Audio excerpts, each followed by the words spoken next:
ஆட்சிக்கு வந்து சில வாரங்கள் கூட ஆகல.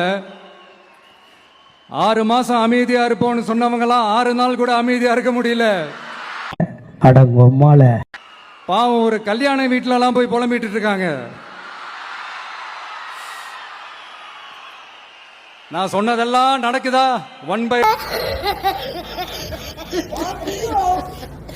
அடுத்து இப்ப நம்ம புதுசா அந்த சூட் எல்லாம் போட்டு வரோம்ல, அதை பத்தி கூட நிறைய பேரு, ஏன் நாமெல்லாம் கோட் சூட் எல்லாம் போடக்கூடாதா?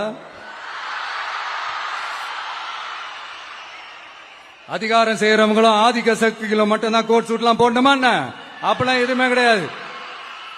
நான் என்ன கலர் கலராவா போட்டு வரேன்? 2 கலர், நம்ம எல்லாரும் மனசு மாதிரியே பிளாக் அண்ட் ஒயிட்.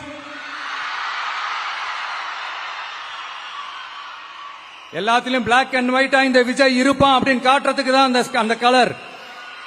அடுத்து அந்த பிளாக் கூட யாரை குறிக்கும் எதை குறிக்கும்ன்றது நான் சொல்லிதான் தெரியணும்னு அவசியம் இல்லை, அது உங்களுக்கே நல்லா தெரியும். எல்லாத்துக்கும் இப்படி வழக்கம் சொல்லிக்கிட்டு நசன் பேசுற டைப்பும் நம்ம கிடையாது.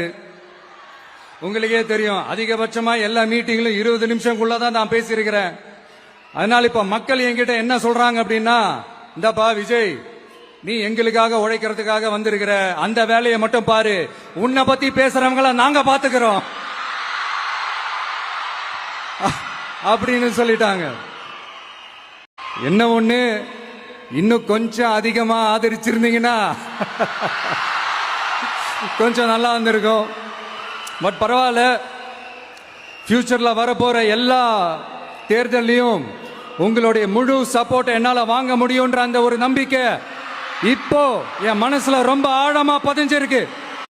எலெக்ஷனுக்கு முன்னாடியும் அவங்களுக்கு ஒரு வேலையும் இல்ல, இப்ப எலெக்ஷனுக்கு அப்புறம் சுத்தம்.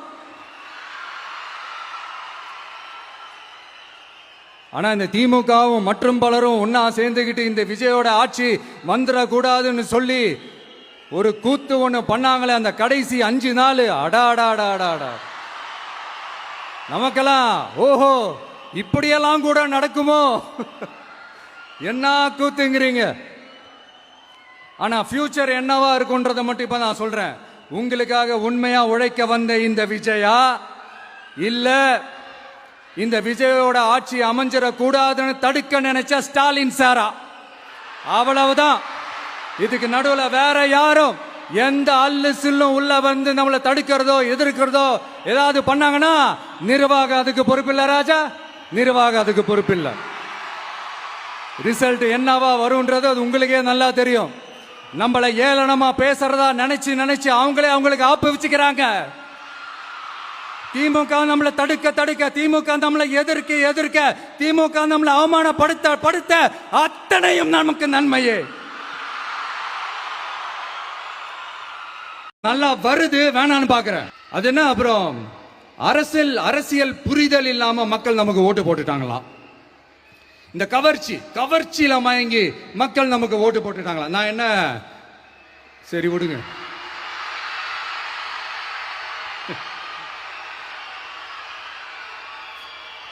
மக்கள் அவங்களுக்கு ஓட்டு போட்டா அந்த மக்கள் நல்லவங்களாம், அதே மக்கள் நமக்கு ஓட்டு போட்டா அந்த மக்கள் கெட்டவங்களாம். தற்குறியா? இதே மக்கள் தான் இத்தனை வருஷமா உங்களுக்கு ஓட்டு போட்டுட்டு இருந்தாங்க. உங்களுக்கு மட்டும் என்ன, வேற ஏதாவது பிளானட்ல இருந்து குதிச்சு ஓட்டு போட்டு போனாங்களா? தற்குறியாமா, தற்குறி. நல்லா வருது வேணான்னு பாக்குறேன். எலெக்ஷனுக்கு முன்னாடியும் அவங்களுக்கு ஒரு வேலையும் இல்ல, இப்ப எலெக்ஷனுக்கு அப்புறம் சுத்தம். ஆனா இந்த திமுகவும் மற்றும் பலரும் ஒன்னா சேர்ந்துகிட்டு இந்த விஜயோட ஆட்சி வந்துடக்கூடாதுன்னு சொல்லி ஒரு கூத்து ஒண்ணு பண்ணாங்களே, அந்த கடைசி 5 நாள், அடாடாடாடாடா, நமக்கெல்லாம் ஓஹோ இப்படியெல்லாம் கூட நடக்குமோ என்ன கூத்துங்கிறீங்க. ஆனா ஃபியூச்சர் என்னவா இருக்கும்ன்றத மட்டும் இப்ப நான் சொல்றேன். உங்களுக்காக உண்மையா உழைக்க வந்த இந்த விஜயா, இல்ல இந்த விஜயோட ஆட்சி அமைஞ்சிட கூடாதுன்னு தடுக்க நினைச்ச ஸ்டாலின் சாரா? அவ்வளவுதான். இதுக்கு நடுவுல வேற யாரும் எந்த அல்லு சில்லும் உள்ள வந்து நம்மளை தடுக்கிறதோ எதிர்க்கிறதோ ஏதாவது பண்ணாங்கன்னா நிர்வாகம் அதுக்கு பொறுப்பில்லை ராஜா, நிர்வாகம் அதுக்கு பொறுப்பில்லை. ரிசல்ட் என்னவா வரும்ன்றது அது உங்களுக்கே நல்லா தெரியும். நம்மளை ஏளனமா பேசுறதா நினைச்சு நினைச்சு அவங்களே அவங்களுக்கு ஆப்பு வச்சுக்கிறாங்க. திமுக நம்மளை தடுக்க தடுக்க, திமுக நம்மளை எதிர்க்க எதிர்க்க, திமுக நம்மளை அவமானப்படுத்த படுத்த அத்தனையும் நமக்கு நன்மையே.